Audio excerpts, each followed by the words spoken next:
They called him the town crazy, a mumbling old man talking to ghosts. When a group of arrogant corporate bullies pushed him too far at a public hearing mocking his service, they expected him to cry and walk away.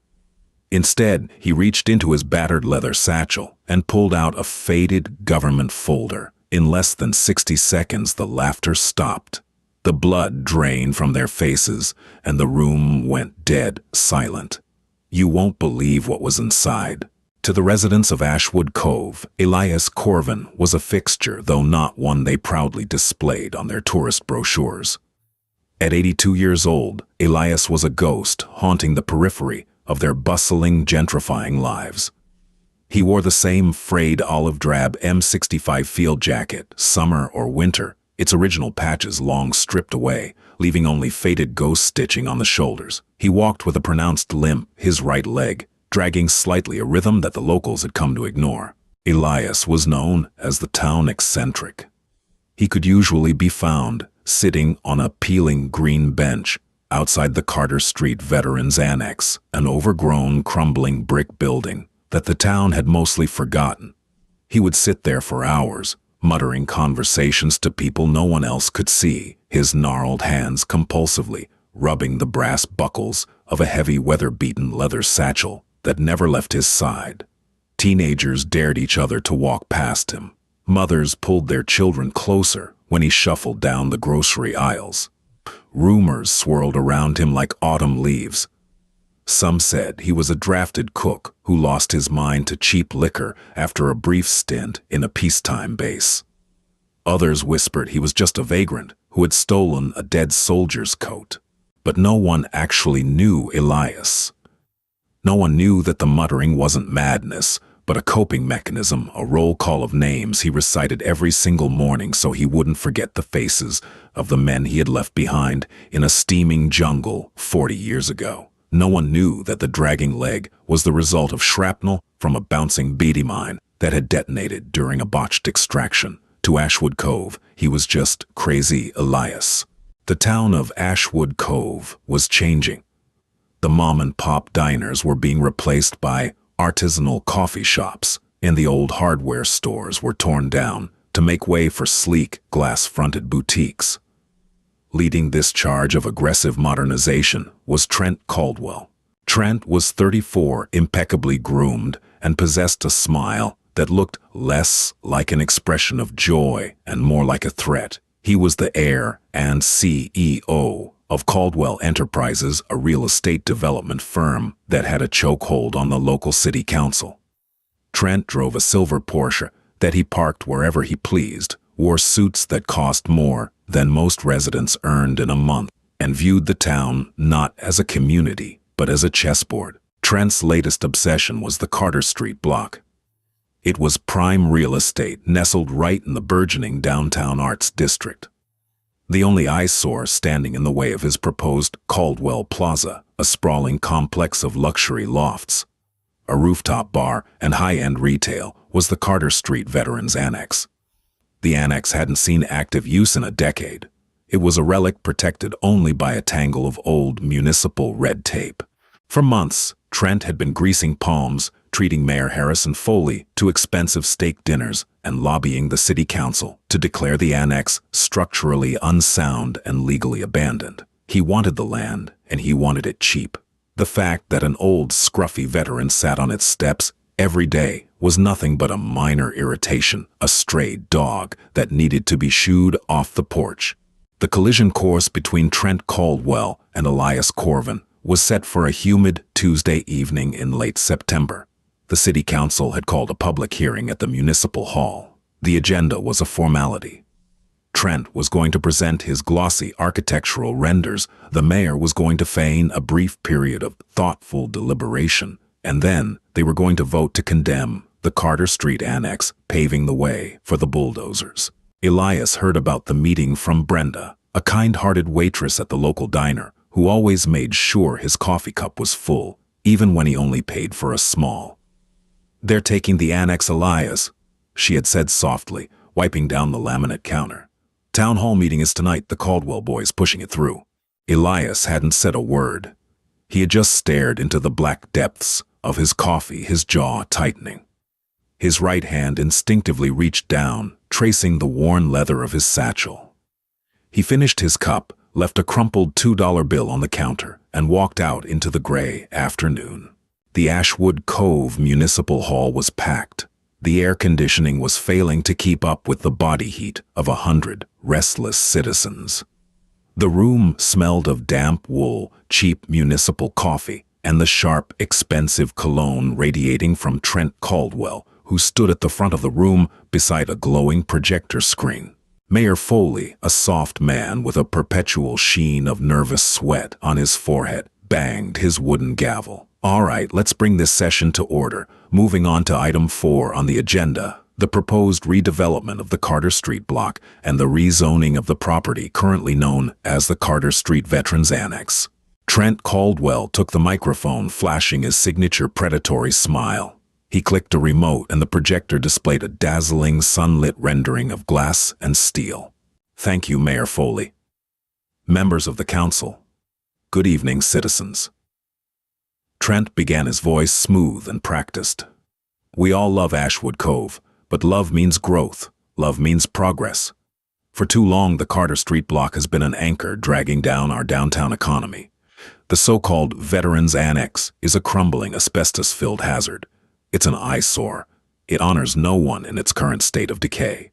He clicked to the next slide, showing a dark, unflattering photo of the annex complete with peeling paint and boarded-up windows. My firm, Caldwell Enterprises, is prepared to invest $40 million into this town. Jobs, tax revenue, a vibrant community space. All we need is the council to vote to condemn this derelict structure and transfer the deed. It's time to stop clinging to a dusty past and start building a prosperous future. A smattering of applause broke out from the front rows, mostly consisting of Trent's lawyers and business associates. The mayor nodded approvingly. Thank you, Mr. Caldwell. Before we move to a vote, the floor is open for public comment, or for standard 2-minute limit. A heavy silence hung over the room. No one wanted to stand up against the Caldwell money. It was a done deal. The mayor reached for his gavel to close the floor. I have something to say. The voice was gravelly quiet, but it carried an undeniable weight that cut through the murmur of the room. Heads turned. From the very back row, Elias Corvan stood up. He looked completely out of place in the sterile, brightly lit civic chamber. His olive-drab jacket was stained, his silver hair was unkempt, and the heavy leather satchel was slung across his chest. A collective groan rippled through the audience. Trent Caldwell rolled his eyes, a smirk playing on his lips. He leaned into the microphone. Ah, the local colorist arrived. Mr. Corvan, isn't it? Is it past your bedtime, old man? Snickers echoed from Trent's entourage. Elias didn't flinch. He gripped the back of the pew in front of him and began to walk down the center aisle. His dragging limp was pronounced, the rhythmic thump, scrape of his boots echoing on the linoleum floor. Mr. Corvan, Mayor Foley said nervously, adjusting his glasses. The floor's open for relevant comments regarding the property zoning. Please keep it brief. Elias stopped halfway down the aisle. He looked directly at Trent. You can't tear down the annex. Trent let out a harsh, patronizing laugh. Oh, and why is that, Elias? Are the ghosts of Carter Street going to come get me? Did the voices in your head tell you to come down here and save the day? More laughter from the crowd, louder this time. The cruelty was infectious. Emboldened by his audience, Trent stepped away from the podium, crossing his arms. Look, we all respect whatever it is you think you did back in the day. Elias Trent sneered, his tone dripping with condescension. But this is the real world. We are talking about millions of dollars in the future of this town. We aren't playing tin soldiers. You don't own that building. The city does, and the city has decided it's garbage, just like the junk you carry around in that man purse of yours. Trent, please, the mayor interjected weakly, though he was hiding a smile. No, let's be honest here. Trent pushed on, pointing a manicured finger at Elias. Oh, this man sits on our streets muttering to himself, scaring the tourists, and treating a condemned rat trap like it's the Pentagon. It's pathetic. It's time to put the old dog to pasture and tear that dump to the ground. The room was painfully quiet now. The bullying had crossed a line from mild amusement to deep discomfort, but still no one intervened. They all watched the old man, waiting for him to break, waiting for him to mumble a crazy defense and shuffle out in shame. Elias stood perfectly still. The tremor in his hands, which had been constant for the better part of a decade, suddenly stopped. His stooped shoulders slowly rolled back. The aura of the confused, broken town crazy seemed to evaporate, replaced by something cold, sharp, and intensely focused. His eyes, usually clouded and downcast, locked onto Trent Caldwell with the terrifying intensity of a predator sizing up prey. "You're right about one thing, boy," Elias said, his voice no longer gravelly but sharp as a cracked whip. "This is the real world." Elias resumed his walk toward the front of the room. The thump-scrape of his limp was gone, replaced by a measured, heavy stride that carried an undeniable, military cadence. The crowd parted slightly as he passed, instinctively leaning away from him. He bypassed the public microphone entirely and walked straight up to the wooden railing that separated the gallery from the city council's raised dais. Trent Caldwell frowned, his smirk faltering slightly as the old man approached. There was something deeply unsettling about the shift in Elias's demeanor. The fragility was a cloak that had just been discarded. Elias stopped in front of the city clerk's desk, right below the mayor. He unclasped the heavy brass buckles of his leather satchel. The loud click-clack of the metal echoed in the silent room. "Mr. Corvan, I must ask you to use the microphone or return to your seat." Mayor Foley stammered, his sweaty palms gripping his gavel. Elias ignored him. He reached deep into the satchel and pulled out a thick, legal-sized manila folder. It was old, the edges frayed and yellowed with age, wrapped tightly in two thick rubber bands that had begun to rot and crack. He snapped the rubber bands off and let them fall to the floor. He opened the folder and withdrew a single heavy sheet of parchment paper. The top and bottom margins were bordered by thick, faded red stripes. Stamped across the center in stark block letters were the words, "Top Secret / Eyes Only, Declassified per Exec Order 13,526. Elias didn't hand the document to the mayor, nor did he hand it to Trent. He handed it to David Hemlock, the city's lead attorney, a man known for his meticulous, humorless dedication to the law. "Read the cover sheet, Mr. Hemlock," Elias commanded. It wasn't a request, it was an order given by a man entirely accustomed to being obeyed. Hemlock, annoyed but curious, adjusted his reading glasses and took the heavy parchment. His eyes scanned the header. Within 3 seconds, the annoyance vanished. Hemlock's posture stiffened. He pulled the document closer to his face, his eyes darting back and forth across the text, as if searching for a punchline. He swallowed hard, his Adam's apple bobbing in his throat. "Well, what is it, David?" Trent demanded, stepping forward, irritated that the spotlight had shifted. "Some fake metal certificate he printed off the internet." Hemlock didn't look up. His hands were actually trembling. He looked at Elias, then down at the paper, then back at Elias. The color had completely drained from the attorney's face, leaving him looking like a corpse.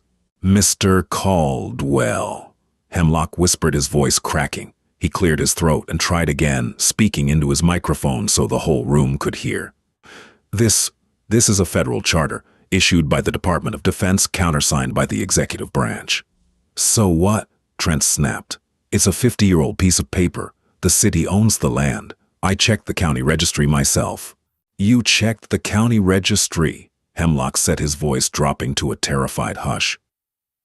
"Mr. Mayor, the county doesn't have jurisdiction. The Carter Street Annex isn't abandoned city property." Hemlock looked up, staring directly at Trent Caldwell. "It is a Class A federal repository, an active black site archive, and according to this charter, which holds supremacy over any municipal or state claim." Hemlock paused, wiping sweat from his upper lip. He turned to look at the scruffy, weather-beaten old man standing before the dais. "According to this charter, the property is entrusted for the duration of his natural life to the sole custodial authority of its commanding officer." The room was dead silent. A pin dropping would have sounded like a gunshot. "What?" Mayor Foley breathed out. "Who?" Trent demanded, his arrogant facade cracking into confusion. "What, commanding officer?" Elias reached into the folder again. He pulled out a small, heavy leather wallet and flipped it open, tossing it onto the wooden desk beside the document. Inside gleamed a solid silver Department of Defense identification star nested next to a perfectly preserved, high-clearance military ID card. "Commander Elias Corvan," Hemlock read from the document, his voice echoing through the silent chamber. "Joint Special Operations Command. Operative Handler Project Silver Saber." Hemlock looked up, his eyes wide with a mixture of awe and sheer terror. He looked at Trent Caldwell. "Mr. Caldwell, he doesn't just own the building. He holds federal authority to arrest anyone who attempts to breach it under the Espionage Act. He's a decorated intelligence officer." Trent's jaw slackened. He looked at the old, ragged man he had just relentlessly mocked in front of 100 people.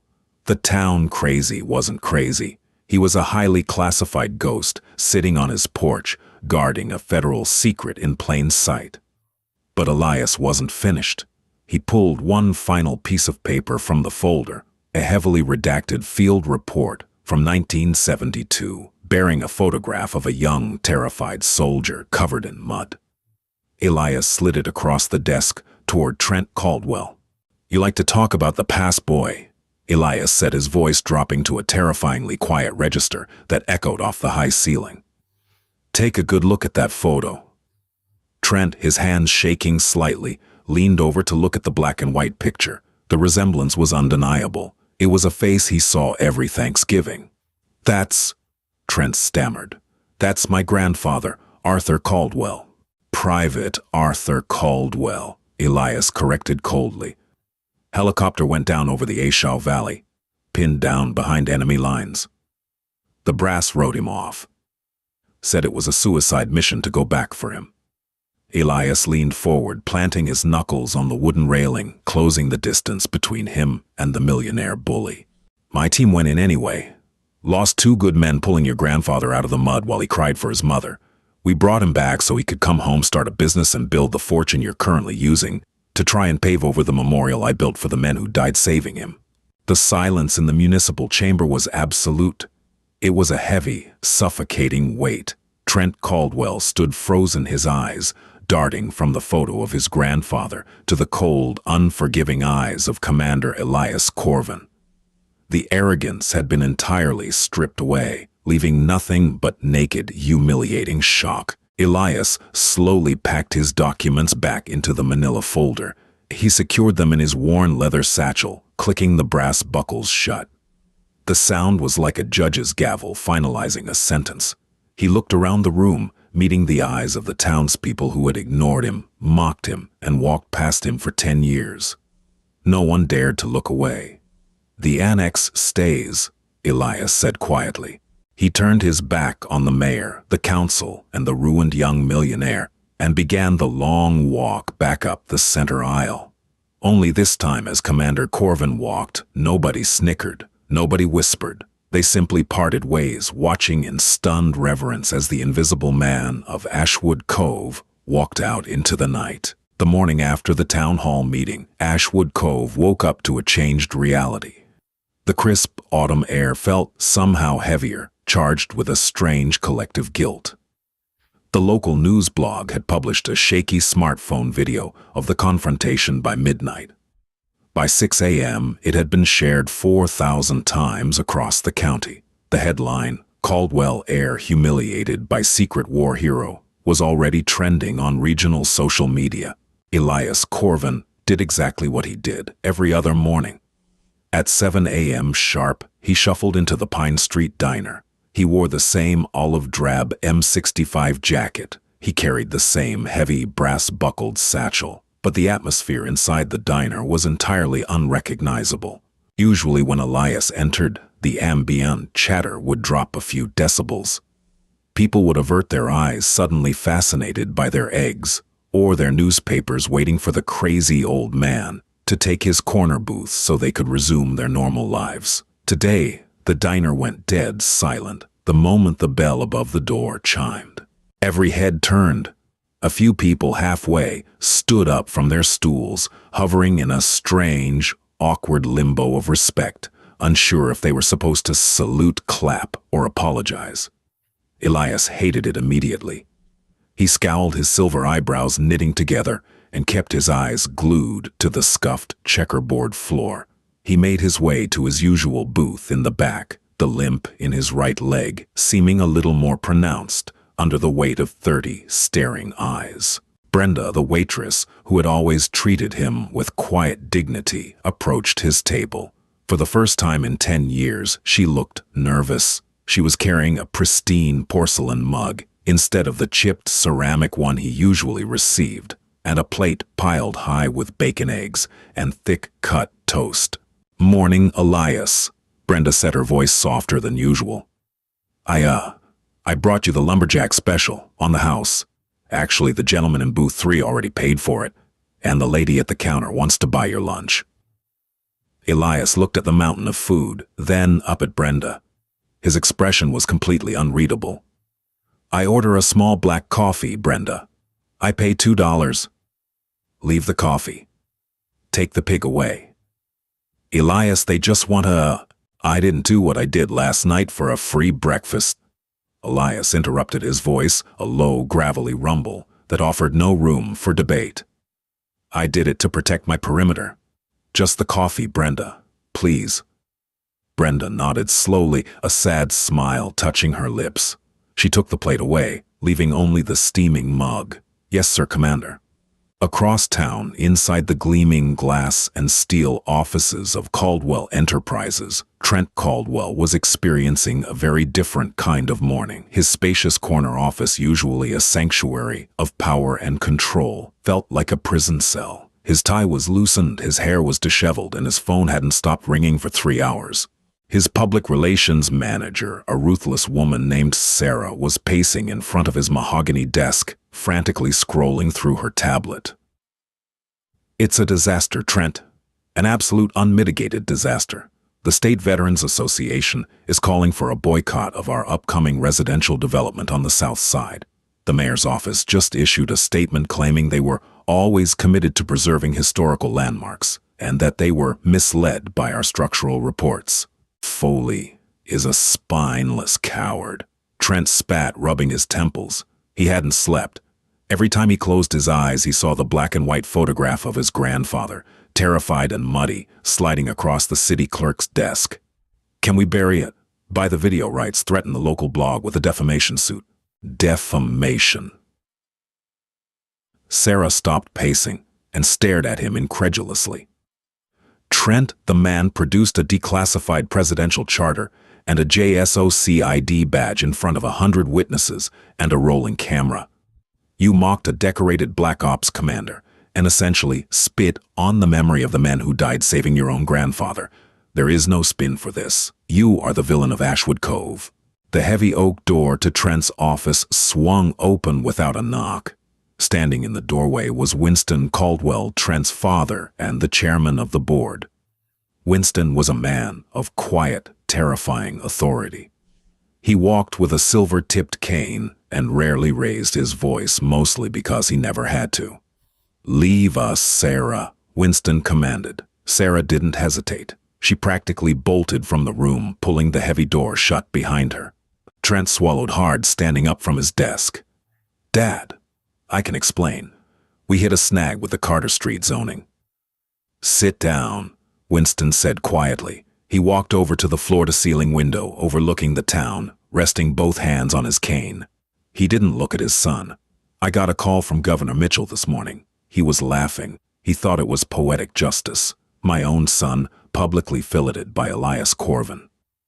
Trent froze. You know him. You know Elias." Winston let out a long, ragged sigh. "Of course I know him, Trent. I've sent a cashier's check for $10,000 to an anonymous P.O. box on the 1st of every month for the last 40 years. It pays for the structural taxes, the quiet maintenance, and the legal barricades that keep that annex standing." Trent fell back into his leather chair, the breath knocked out of him. "You fund the annex? Why didn't you tell me I've been trying to bulldoze that place for 8 months? Because you were arrogant enough to think you could do whatever you wanted without consulting me, Winston said finally, turning to face his son. His eyes were cold and hollow. And because Elias Corvan doesn't want our money, nor does he want our thanks. He takes the checks because he needs the building secured, but he has never once cashed one for his personal use. He lives in poverty by choice. Why, Dad? Trent pleaded, the desperation leaking into his voice. If he saved Grandpa Arthur, why all the secrecy? Why did he humiliate me like that? Winston's grip on his cane tightened until his knuckles turned white. Because Trent saving your grandfather was only half the story. And if you force Elias's hand again, the rest of the world is going to find out the other half. And it will destroy this family. Elias sat on his peeling green bench outside the Carter Street Veterans Annex. The afternoon sun was weak, casting long, melancholy shadows across the overgrown courtyard. The heavy iron chain and padlock securing the front double doors of the annex remained untouched. Elias was rubbing the brass buckles of his satchel, lost in a memory of monsoon rain and the deafening roar of rotor blades when a black government-issue SUV pulled up to the curb. The engine idled with a low, powerful hum. The driver's side door opened and a man stepped out. He was in his late 40s, wearing a nondescript, dark gray suit, a crisp white shirt, and a tie that was perfectly symmetrical.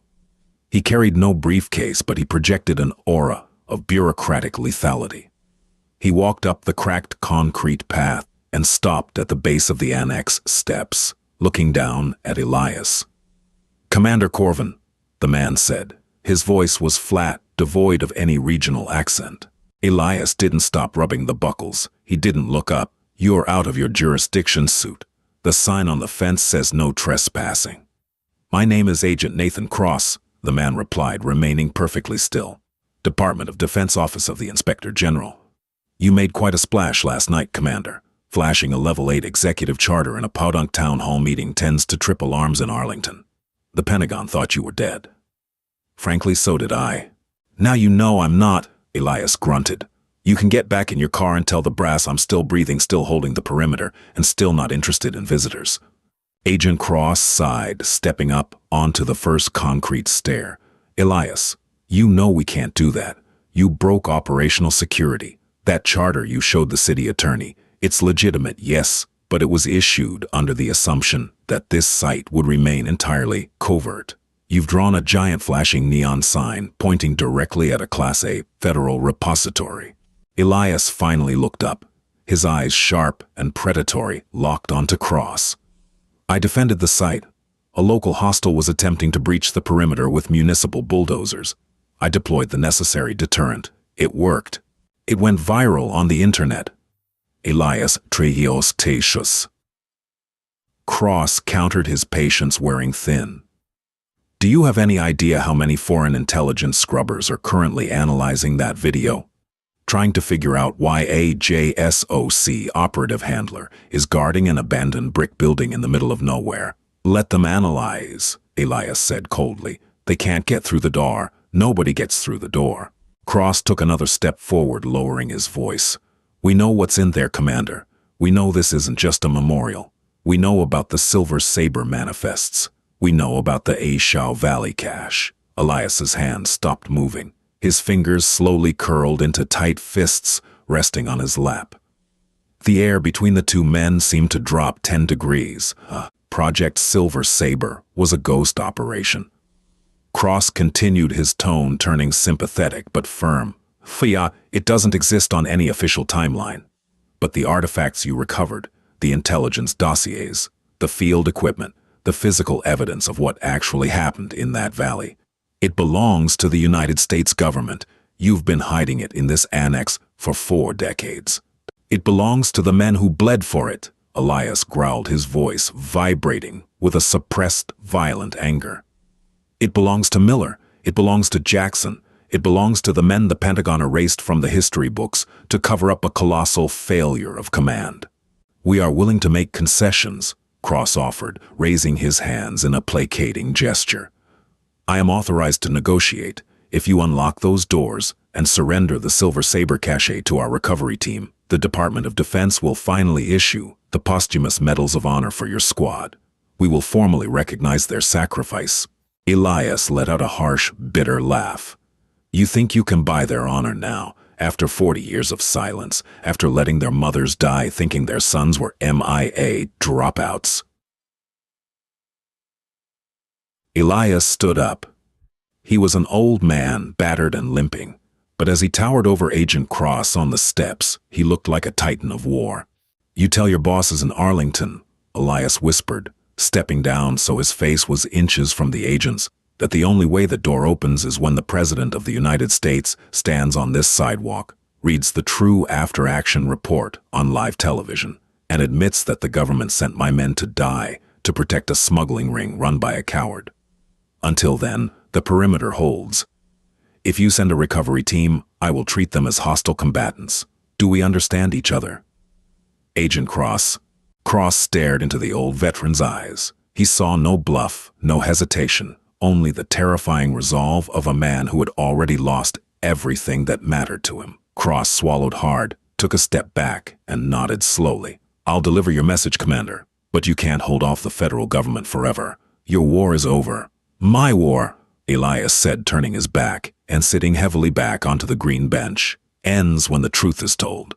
Cross returned to his SUV and drove away, leaving Elias alone in the shadows of the annex, guarding a secret that was slowly tearing the town and himself apart. The sprawling Caldwell estate sat on a hill overlooking Ashwood Cove, a monument to old money and quiet power. Inside the mansion's vast wood-paneled library, Trent Caldwell was tearing through history. After the devastating conversation with his father, Trent had bypassed his office and driven straight to the family home. If his father wouldn't tell him the whole truth, he would find it himself. He was standing in the center of the room, surrounded by leather-bound ledgers, old tax records, and dusty lockboxes he had dragged down from the third-floor storage archives. He had spent 6 hours cross-referencing dates, names, and bank transfers from 1972, the year his grandfather Arthur supposedly returned, a traumatized, broken hero, only to miraculously launch Caldwell Enterprises 3 months later with an unexplained influx of capital. Trent's hands were covered in dust and his silk shirt was ruined. He finally cracked the rusted padlock off a heavy iron-bound footlocker that had belonged to Arthur Caldwell. Inside, beneath a moth-eaten dress uniform, he found a canvas duffel bag. Trent pulled the bag out. It was heavy. He unzipped it. His breath caught in his throat. Inside the bag were dozens of solid gold bars stamped with foreign Southeast Asian insignia. But that wasn't what made Trent's blood run cold. Beneath the gold lay a leather-bound journal, its pages brittle and yellowed. Trent opened the journal. The handwriting was frantic, jagged, the ink smeared by what looked like sweat or tears. It was his grandfather's field diary. Trent began to read the final entry, dated 3 days before the rescue mission in the Ashwood Valley. "They don't know what I found. The drop was supposed to be weapons, but the chopper crashed and the payload spilled. It's gold, French colonial gold being moved by the brass to buy off the local warlords. Millions of it. I hid 3 bags in the riverbed. If I can just get out of here, I'm set for life." I radioed false coordinates to command. I told them the enemy was massing to the north. I need them to send a distraction so I can slip south with the cash. Trent felt a wave of nausea wash over him. He flipped the page. The next entry was shorter, the handwriting almost illegible with panic. "Oh God, the extraction team came. They went north right into the hot zone," I reported. "It wasn't a distraction, it was an ambush. I watched from the ridgeline. They're getting slaughtered down there. 2 men down. The Commander Corvan, he's screaming on the radio. I have the gold. I have to run. I'm sorry. I'm so sorry." Trent dropped the journal. It hit the hardwood floor with a heavy thud. The heroic family legend, the story of Private Arthur Caldwell enduring hell until brave men pulled him out, was a complete lie. Arthur hadn't been pinned down. Arthur had deliberately fed false coordinates to his own extraction team, sending Elias Corvan's squad into a deadly ambush to create a diversion so Arthur could steal a fortune in black market government gold. Elias's men hadn't died saving Arthur. They had died because of him. And the seed money that built Caldwell Enterprises, the money that paid for Trent's Porsche, his tailored suits, and his arrogant sense of superiority. It was blood money, stolen from a war zone over the corpses of American soldiers. I see you found the inheritance. Trent spun around. His father Winston was standing in the doorway of the library, leaning heavily on his silver-tipped cane. His face was a mask of weary resignation. "You knew," Trent whispered, his voice trembling with a mixture of rage and profound shame. "You knew our entire empire was built on treason and theft. I found that journal 30 years ago, shortly after your grandfather died," Winston said softly, walking into the room. "I took it to Elias Corvan. I offered him the remaining gold. I offered to go to the press to confess everything." "And," Trent demanded, tears of frustration stinging his eyes, Why did you let me walk into that town hall and act like a goddamn fool, defending a legacy of cowardice?"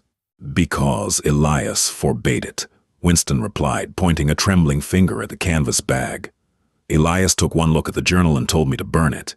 He said the families of the men who died, Miller and Jackson, had suffered enough. He said finding out their sons died for a thief's diversion would destroy whatever peace they had left. He chose to carry the secret, to carry the rage, so the mothers of those boys could keep their pristine folded flags and their honorable illusions." Trent looked down at the gold, then back at his father. The arrogance that had defined his entire life evaporated, leaving behind a crushing, hollow weight. He remembered the way he had sneered at Elias. "Are the ghosts of Carter Street going to come get me?" The annex. Trent realized, his eyes widening. That's why he guards it. It's not just a memorial, it's the vault. He's keeping the real mission logs, the proof of the gold drop, all of it. He's keeping it locked away to protect the families. And to keep the federal government from sweeping the truth under the rug, Winston added heavily. "The Pentagon wants the Silver Saber files destroyed. Elias is the only thing standing between the truth and oblivion. And you, my foolish son, just turned the spotlight of the entire world directly onto him." Trent didn't say a word. He bypassed his father, sprinting out of the library and down the grand hallway. He burst out the front doors of the mansion, ignoring his silver Porsche, and began to run down the hill toward the center of town. The sun was setting over Ashwood Cove, casting long, bloody streaks of orange and red across the sky. Trent ran until his lungs burned, his designer shoes scuffing on the asphalt. He didn't know what he was going to say. He didn't know how to apologize for a sin that spanned generations. All he knew was that the federal government was closing in, the town was watching, and the man he had called crazy was the only honorable soul left in the entire valley. Trent rounded the corner of Carter Street, panting heavily. The annex loomed in the twilight, its brick facade looking more like a fortress than ever before. Sitting on the peeling green bench, silhouetted against the fading light, was Elias Corvan. He was holding a heavy military-issue bolt-action rifle across his knees, a cleaning rag in one hand. He looked up as Trent approached, his eyes cold and unforgiving. Trent stopped at the edge of the sidewalk, raising his hands, completely out of breath. "Commander," Trent gasped, his voice breaking. I know everything." The heavy barrel of the military-issue bolt-action rifle didn't waver as Trent stood gasping for air on the cracked sidewalk. The last light of the sun cast long skeletal shadows across the courtyard of the Carter Street Veterans Annex. "You know everything," Elias repeated, his voice dangerously low. The rhythmic sound of the cleaning rag had stopped. He didn't raise the weapon, but his posture screamed of a man ready for violence. "And what exactly do you think you know, boy?" "I found the journal." Trent choked out, his chest heaving. His expensive silk shirt was plastered to his skin with sweat. He took a hesitant step forward, keeping his hands raised in surrender. "I found the gold in the attic. My grandfather, he didn't just get separated. He caused the ambush. He used your men as a diversion to steal a fortune. He built our entire company on their blood. Elias stared at the broken millionaire before him. The anger in the old commander's eyes flickered, replaced briefly by a profound, exhausted sorrow. He slowly lowered the rifle, resting the butt on the peeling green wood of the bench. "Winston wasn't supposed to keep that journal," Elias rasped, looking away toward the rusted iron gates. "I told him to burn it 30 years ago." "Why didn't you destroy us?" Trent pleaded, his voice breaking. He dropped to his knees right there on the filthy concrete. The arrogance that had armored him for 34 years was entirely gone. "You had the proof. You had the power to ruin my grandfather's name, to take everything we had. Instead, you let the town call you crazy. You let me call you crazy. Why?" "Because revenge doesn't bring dead men back to life," Elias said softly. He reached into his pocket and pulled out a small, tarnished silver compass, turning it over in his calloused fingers. "Private Miller was 19. He had a baby girl he'd never met. Private Jackson was 21, the only son of a widow. If I released that journal, the government would have seized the Caldwell assets, sure, but they also would have classified the whole mess to save face. Miller and Jackson would have been labeled collateral damage in a criminal enterprise." Elias looked back at Trent, his gaze piercing. "I couldn't let their mothers go to their graves, knowing their boys died for a coward's greed. So I built the perimeter. I locked the truth in that building behind me, and I stood guard. The Caldwell money kept the city off my back, and my silence kept the families in peace. That was the mission." Trent buried his face in his hands, a dry, racking sob tearing through his throat. "I'm so sorry. I mocked you. I tried to destroy this place. I am so sorry." "Get up," Elias snapped the military bark, returning to his voice. "I don't need your tears, and I don't want your apologies. You need to leave, right now." "No," Trent said, wiping his face and standing up. "I'm not leaving. I want to help. I'll call the press. I'll transfer the company assets." "You don't understand, kid. Afeiti to F.U. Dothoi." Elias stood up, gripping the rifle. "The perimeter is blown. You blowing my cover at the town hall triggered the Pentagon's alarms. They know the Silver Sabre files are in here. The Inspector General sent a dog earlier today. I told him to back off, but they won't. They can't. They are coming to sanitize this site tonight, and they are not bringing a wrecking ball. They are bringing a tactical team." As if on cue, a low rumble echoed from the far end of Carter Street. Trent turned his head. 3 matte black unmarked tactical vans turned the corner, their headlights cutting through the descending dusk. They were moving in a tight, synchronized formation, completely ignoring the traffic lights. Elias racked the bolt of his rifle with a sharp, metallic clack. He limped swiftly up the steps to the heavy wooden doors of the annex, taking up a defensive position behind one of the concrete pillars. "Go home, Trent," Elias shouted over the approaching engines. "This isn't your worf." Trent looked at the approaching vans. He looked at the old man, battered and alone, preparing to fight the full weight of the federal government to protect the honor of 2 ghosts. Then Trent looked down at his own trembling hands. He had lived his entire life as a parasite, feeding off a legacy of theft and cowardice. He couldn't change the past, but he could stand in the way of the present. Trent didn't run. Instead, he pulled his smartphone out of his pocket, swiped to his social media application, and hit the button to start a live broadcast.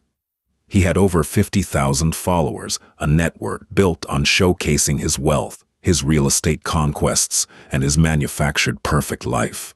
It was time to show them reality. He walked directly into the center of the street, planting himself between the approaching tactical vans and the front doors of the annex. The black vans screeched to a halt, 20 yards from where Trent was standing.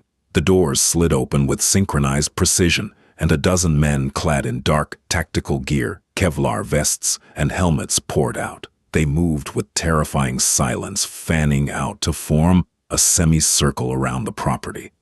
Red laser sights danced across the brick facade of the annex. Agent Nathan Cross stepped out of the lead vehicle. He was no longer wearing a suit. He wore a tactical windbreaker with the letters OIG printed in subdued gray on the back. He held a megaphone. Commander Corvan Cross's voice boomed through the quiet night, echoing off the surrounding storefronts. This is your final warning. Drop your weapon and step away from the doors. We have federal warrants to secure this site and its contents. Do not force us to escalate. Trent held his phone high, the camera capturing the armed agents, the flashing lights, and the grim face of Agent Cross. He looked into the lens. My name is Trent Caldwell. Trent set his voice remarkably steady, despite the adrenaline coursing through his veins. I'm standing in front of the Carter Street Veterans Annex in Ashwood Cove. The men you see behind me are federal agents. They are here to raid this building and silence an 82-year-old war hero. Agent Cross lowered his megaphone, squinting through the harsh glare of the headlights. Mr. Caldwell, what the hell are you doing? Step aside. This is a classified federal operation. You're live, Agent Cross, Trent yelled back, pointing the phone at him. There are currently 4,000 people watching this stream, and the number is climbing. You want to take this building. You have to do it in front of the whole world. Trent turned the camera back to his own face, stepping closer to the tactical line. Everything you know about my family, everything you know about Caldwell Enterprises is a lie. My grandfather wasn't a hero. In 1972, he deliberately sent his own squad into a meat grinder so he could steal a fortune in government gold. 2 men died. Behind Trent, up on the steps, Elias froze. He lowered his rifle slightly, staring in shock at the young man who was currently detonating his own life on the internet. Commander Elias Corvan has spent 40 years hiding the truth to protect the families of the men who died. Trent continued, his voice rising, carrying through the quiet streets. He has guarded the evidence inside this building, living in poverty, letting us call him crazy. And now the Pentagon wants to sweep it all under the rug to protect their own legacy. If you tear down this building, if you hurt this man, you are burying the truth. I will not let that happen. The live stream numbers skyrocketed. 10,000, 20,000. The comments were a blur of shock, outrage, and tagging local news stations. Agent Cross cursed under his breath. He grabbed his radio. Hold the line, nobody moves. We have a civilian broadcast. He looked at Trent, his eyes narrowing. You have no idea what you're doing, kid. You're destroying your family. My family destroyed itself, Trent shot back. The commotion had not gone unnoticed. The sirens and the shouting had drawn the residents of Ashwood Cove out of their homes and businesses. From the end of the street, people began to gather. First came Brenda, from the diner, still wearing her pink apron. She walked right past the tactical vans and stood next to Trent. Then came the local mechanic, wiping grease from his hands.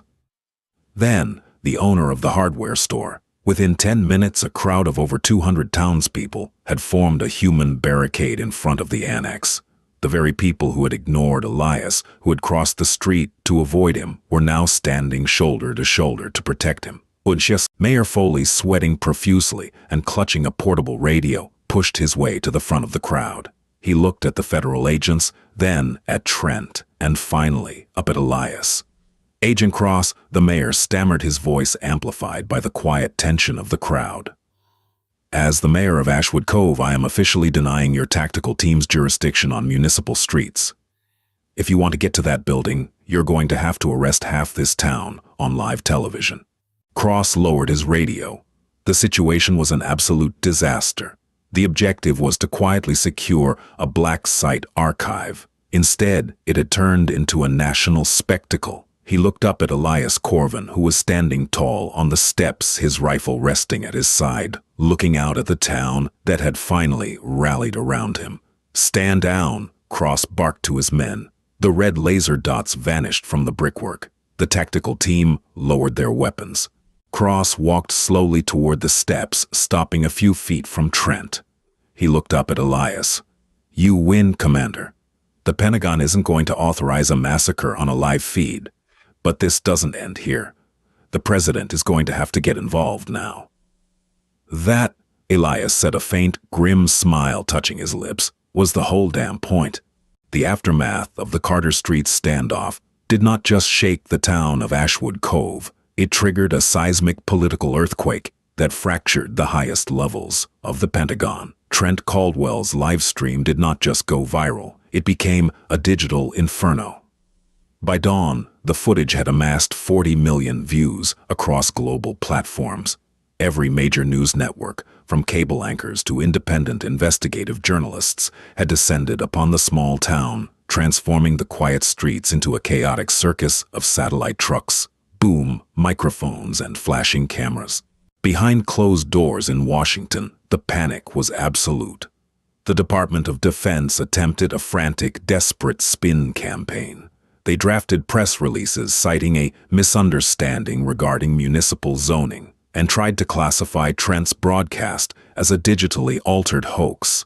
But Trent had been thorough. Before leaving his family's estate that fateful night, he had taken high-resolution photographs of his grandfather's blood-stained field journal. At 8 a.m. the morning after the standoff, Trent uploaded every single page to a public server. The undeniable proof of Private Arthur Caldwell's treason, the stolen French colonial gold, and the deliberate ambush of Commander Elias Corvan's squad laid bare a 40-year-old institutional cover-up.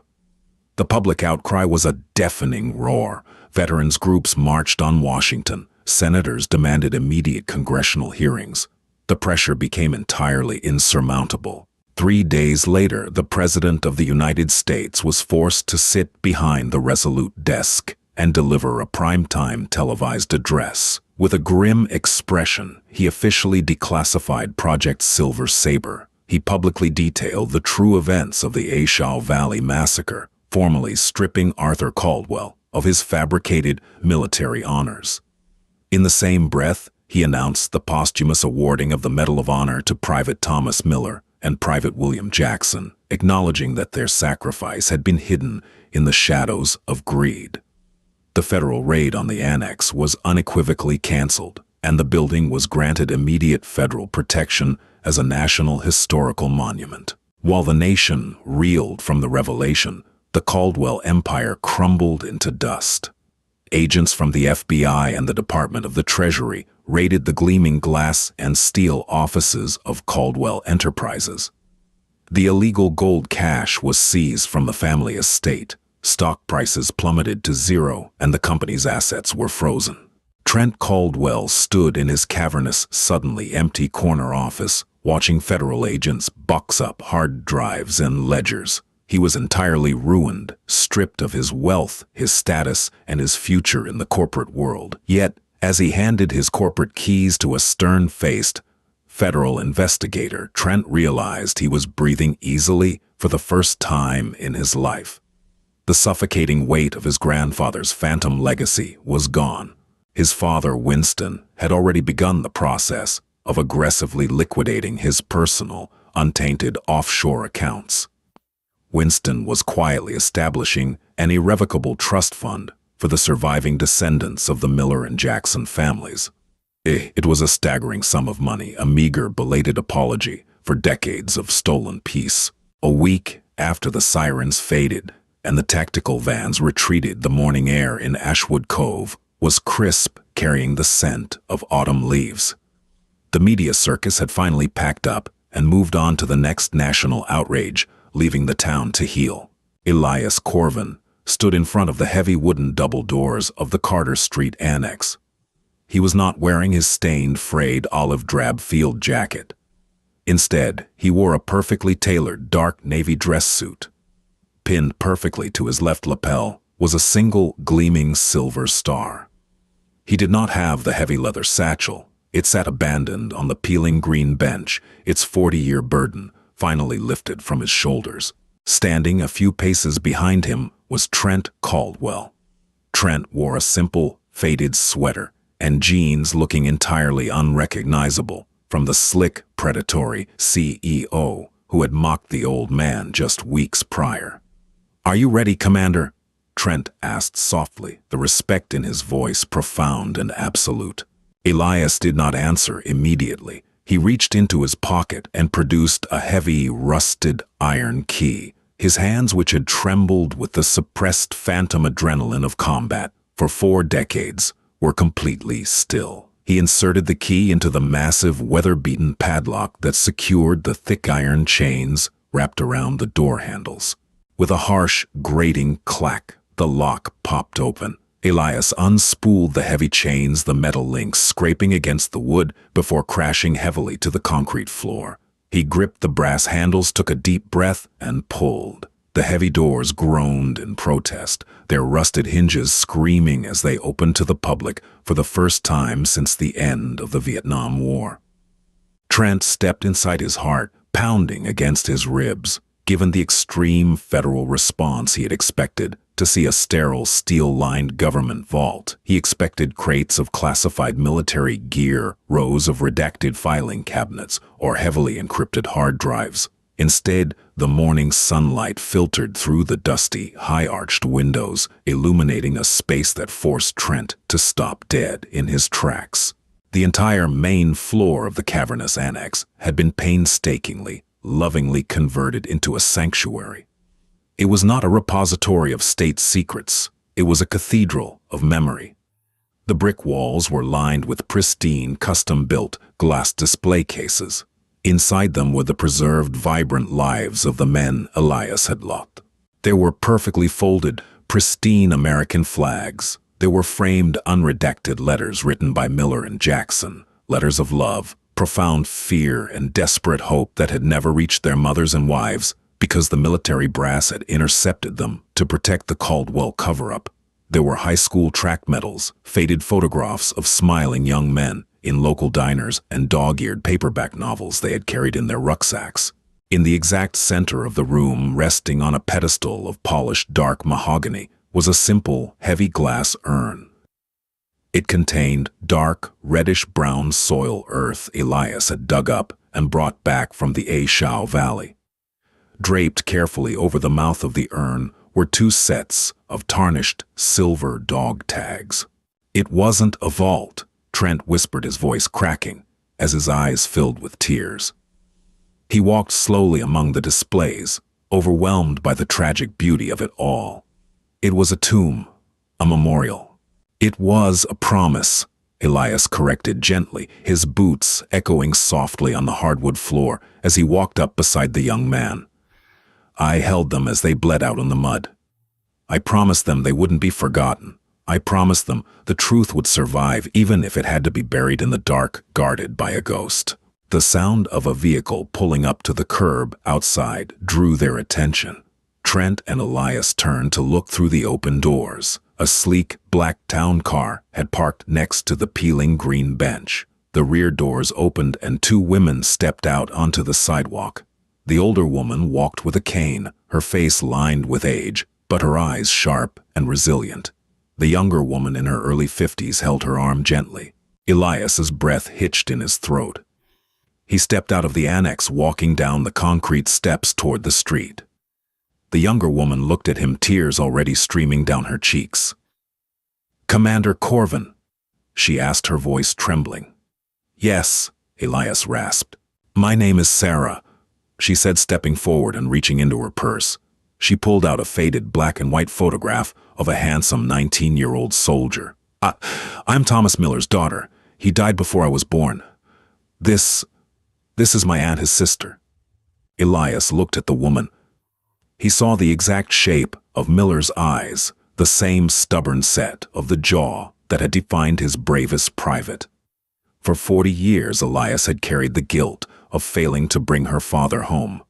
Now, she was standing in front of him. "He was the finest man I ever knew, Sarah," Elias said, his voice breaking entirely, a single tear cutting a track down his weathered cheek. "He didn't die running. He died holding the line. And he talked about you every single night."